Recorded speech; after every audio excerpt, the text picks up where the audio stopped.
Bismillahirrahmanirrahim. Bismillahirrahmanirrahim. Qala al-mu'allif rahimahullah ta'ala wa nafa'ana bihi wa bi'ulumihi wa amaddana bi asrarih fid darain amin ya rabbal alamin. Hadis yang ke 1059, halaman 130 kalau halamannya sama. Bismillahirrahmanirrahim. Qala Rasulullah sallallahu alaihi wasallam, ma min ahadin, niku yu'ammirun apa yu'ammar? Fathah apa kasrah? Fathah. Ma min ahadin yu'ammaru ala asyratin fasa'idan illa jaa yaumal qiyamati fil asfadi wal aghlali. Rawahu Abu Hurairah. Ma min ahadin ora ono utawi wong suwiji. Ma min ahadin ora ono utawi wong suwiji. Ma min ahadin ora ono utawi wong suwiji iku yu ammaru den dadekaken amir, den dadekaken pemimpin. Iku yu ammar den dadekaken amir, den dadekaken pemimpin. Ala asratin ing atase wong 10. Ala asratin ing atase wong 10 fasa'idan mongko hale luwih akeh. Fasa'idan mongko hale luwih akeh. Illa jaa kejaba kemoko sapa ahadin. Illa jaa kejaba kemoko sapa ahadin yaumal qiyamati besok ing dalam dina kiamat. Fil asfadi ing dalam pira-pira tali belenggu. Fil asfadi ing dalam piro-piro tali atau belenggu wal aghlal lan piro-piro rantai. Wal aghlal lan piro-piro rantai. Rawahu riwayatkan hadis sapa Abu Hurairah, sahabat Abu Hurairah radhiyallahu ta'ala anhu. Tidaklah ada seorang yang dijadikan pemimpin atas 10 orang minimal atau bahkan lebih banyak. Illa jaa yaumal qiyamati fil asfadi wal aghlal, kecuali nanti di akhirat dia akan hadir, dia akan datang, dia akan berjalan dalam keadaan terbelenggu. Insyaallah. Berarti jadi kalau ada orang yang dijadikan pemimpin, yang membawai 10 orang minimal, apalagi banyak, apalagi lebih dari 10, maka nanti di akhirat dia akan dalam keadaan terbelenggu. Ya betul. Dia akan datang di hari kiamat dalam keadaan terbelenggu. Ya kalau jadi pemimpin atas 10 orang, 10 orang itu kira-kira apa ya? Kalau dalam tatanan pemerintahan itu adalah tingkat RT, rukun tetangga. RT itu membawai rumah sekelompok rumah. Itu minimal itu ada 10 rumah minimal. Loh, kalau dalam satu rumahnya itu ada suami istri, ada anaknya, maka berapa banyak? Kalau di dalam pondok ini santri ya sekitar 100-an. Oh, apa tuh? Ini kepala pondok Mbak Dian. Itu yu'ambar. Mbak Dian itu yu'ambar ala ni'ati thalibah. Diberikan amir, diberikan wewenang untuk menjadi kepala pondok. Maka tanggung jawab tangga. Loh, mbak dia ada di bawahnya. Apa itu? CO kamar. CO kamar 1, CO kamar 2, kamar 3, kamar 4, kamar 5. Satu kamar berapa isinya? Semuanya lebih dari 10. Wah, pas nih. Jadi masing-masing CO kamar juga punya tanggung jawab. Tanggung jawab terhadap dirinya dan juga tanggung jawab terhadap yang dipimpinnya. Di kamar itu, di pondok itu, naik. Terakhir sendiri adalah presiden. Sakmene akeh. Pak Jokowi ya, sebagai Presiden Republik Indonesia membawai sekitar 260 juta lebih masyarakat Indonesia. Tanggung jawabnya. Makanya dan ngono aku ora usah dadi pemimpin ae. Aku gak usah dadi CEO kamar, aku gak usah jadi kepala pondok, aku gak usah jadi ketua RT, ketua RW, gak usah jadi lurah, kepala desa, camat, wali kota, bupati, gubernur, presiden. Wis moh aku gak usah jadi ngono-ngono kuwi, ya salah. Kalau kita memiliki kemampuan untuk itu, kok kemudian kita tidak memimpinnya, sehingga yang menjadi pemimpin adalah orang yang tidak memiliki ahlinya, maka dikhawatirkan justru akan jatuh. Oleh karena itu, ini adalah hadis untuk memberikan spirit agar kita bila diamanati, bila dipasrai, lalu kemudian kita menjadi orang yang bertanggung jawab. Jadi kuncinya adalah tanggung jawab. Kalau kita tanggung jawab, maka masalah apapun akan kita lakukan dalam rangka orang-orang yang kita pimpin itu menjadi baik. Bismillahirrahmanirrahim. Qala Rasulullah sallallahu alaihi wasallam, ma min ahadin yadkhulul jannata, ma min ahadin ora utawi wong suwiji, ma min ahadin ora utawi wong suwiji iku yadkhulu mlebu sapa ahad, al jannata ing swarga,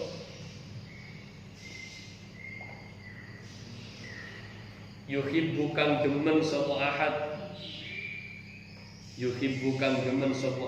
ayyarji'a ing yen bali sapa ahad ila dunya maring dunya illa syahidu kejaba rupane wong kang mati syahid,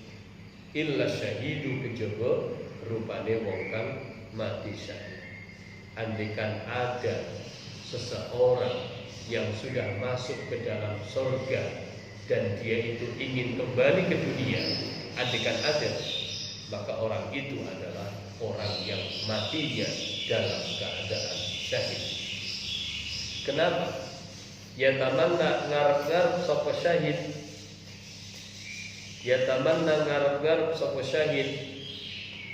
ngarep-ngarep ayyarji'a ing yen bali sapa syahid, ila dunya maring dunya, fayuqtalu mongko terbunuh sapa syahid,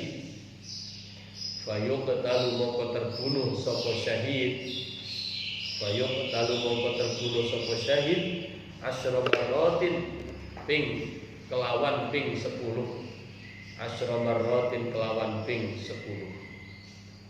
lima krono anane ganjaran yaro kang ningali sapa syahid, minal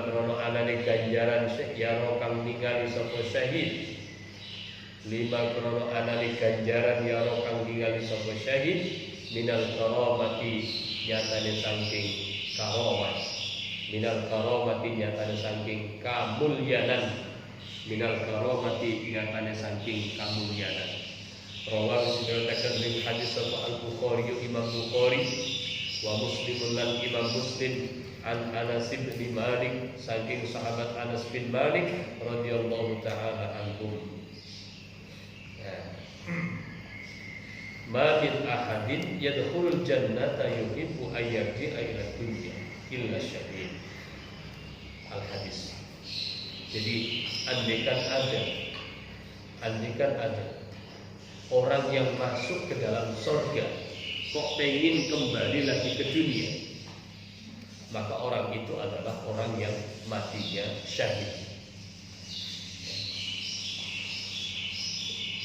Orang yang mati syahid itu mesti masuk ke dalam surga, mesti.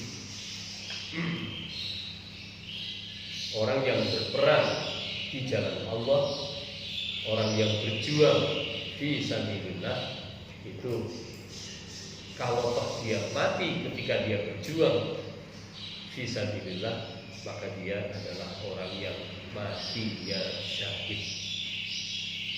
Kalau dulu orang yang berjuang di jalan Allah itu identik dengan peperangan, perang melawan orang kafir. Kemudian dia terbunuh, maka matinya syahid. Orang yang terbunuh di medan perang, maka dia tidak usah dimandikan, tidak usah dikafani, apa adanya seperti itu dikuburkan. Kenapa? Karena darahnya yang ada di pakaiannya itu, karena pakaian yang dipakainya itu adalah menjadi saksi bahwa dia berperang di jalan Allah Subhanahu wa ta'ala. Maka tidak boleh dimandikan, tidak boleh kemudian dikafani, enggak, ya apa adanya seperti itu dalam keadaan kondisi berlumuran darah. Nah, orang yang matinya syahid karena merasa balasan dari Allah yang luar biasa, meskipun dia sudah masuk ke dalam surga, berharap andaikan bisa dikembalikan ke dunia, dia pengen dikembalikan ke dunia. Kemudian dia berperang kembali, lalu dia terbunuh kembali, bahkan sampai terbunuh 10 kali pun dia tetap senang. Kenapa? Karena besarnya pahala orang yang berperang di jalan Allah Subhanahu wa ta'ala. Nah, teman-teman sekalian, rasanya kalau sekarang perang mengangkat senjata sudah tidak mungkin. Ya mungkin sih mungkin ada, tetapi rasanya sudah tidak. Maka kita ini yang ada di dalam pesantren, sebenarnya saat ini kita sedang berjuang fi sabilillah, sedang berjihad fi sabilillah. Jihadnya apa? Jihad yang melawan kebodohan. Kalau orang-orang yang ada di medan perang membawa pedang, membawa senjata, tombak, panah dan lain sebagainya, atau kalau sekarang membawa senjata laras panjang, senapan, meriam, itu mereka yang ada di medan peperangan. Nah, kita ini ada di dalam medan peperangan hawa nafsu, terutama medan peperangan melawan kebodohan. Maka orang yang ada di dalam pesantren, orang yang sedang menuntut ilmu, dia adalah orang yang berjihad fi sabilillah. Sehingga apabila di pesantren kok meninggal atau sedang menuntut ilmu dari rumah menuju perjalanan ke kampus, menuju perjalanan ke sekolah, memang tujuannya sekolah, tujuannya kuliah, kok dia kemudian meninggal karena mungkin kecelakaan atau apa, maka dia sebenarnya dia pun termasuk orang yang fi sabilillah. Dia adalah orang yang mati syahid. Jadi santri yang meninggal di pondok pesantren itu mati syahid. Siswa, mahasiswa yang menuntut ilmu di kampus, di sekolahan, meninggal dunia, dia pun mati syahid. Mung itu ambek wong sing perang fi sabilillah dengan mengangkat senjata berlumuran. Maka kalau kecelakaan, dia tetap dimandikan, kemudian dikafani dan seterusnya. Loh, saat ini secara umum kita berada di dalam kondisi wabah pandemi COVID-19. Orang yang meninggal dunia karena wabah itu pun dihukumi mati syahid. Tetapi Rasulullah SAW memberikan tuntunan. Tuntunannya apa? Apabila kalian berada di luar daerah yang terkena wabah, maka jangan masuk ke dalam daerah yang sedang kena wabah. Apabila kita berada di dalam daerah yang sedang terkena wabah, kita tidak boleh keluar dari daerah kita yang sedang kena wabah. Andaikan kita tetap berada di dalam daerah yang ada wabahnya, kemudian kita kok sampai meninggal dunia, maka kita dihukumi mati syahid. Pemerintah kemudian melakukan yang namanya protokol kesehatan. Dulu kan pernah ada lockdown, poso itu menjelang puasa, dan beberapa daerah lockdown, bahkan sampai jalan tol pun ditutup, apalagi jalan yang bukan tol itu ditutup. Tujuannya supaya tidak masuk keluar, ya, orang-orang tidak masuk, tidak keluar dari daerah. Itu pernah terjadi, tapi sekarang sudah dibuka dengan istilah new normal. Mari untuk pesantren kita jaga, kita terapkan protokol kesehatan. Mudah-mudahan usaha lahir batin ini Allah Subhanahu wa taala jauhkan keluarga pesantren dan arwah dari virus COVID-19. Aman, sehat semuanya, Allahumma amin ya rabbal alamin. Hari ini insyaallah akan datang lagi karena tanggal 11 jadwal kedatangan santri yang masuk ke pesantren. Mudah-mudahan juga sehat, selamat semuanya, Allahumma amin ya rabbal alamin. Al-Fatihah. Alhamdulillahirabbil alamin arrahmanir rahim maliki yaumiddin iyyaka na'budu wa iyyaka nasta'in ihdinas siratal mustaqim siratal ladzina an'amta 'alaihim ghairil maghdubi 'alaihim waladdallin amin. Nanti setelah disapu secukupnya, lantai 3 insyaallah akan disemprot dengan desinfektan untuk menyambut teman-teman santri yang akan datang pada hari ini. Mudah-mudahan Allah Subhanahu wa taala menjaga, melindungi kita semuanya. Allahumma amin ya rabbal alamin. Allahumma arhamna bil Qur'an waj'alhu lana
Allahumma salli ala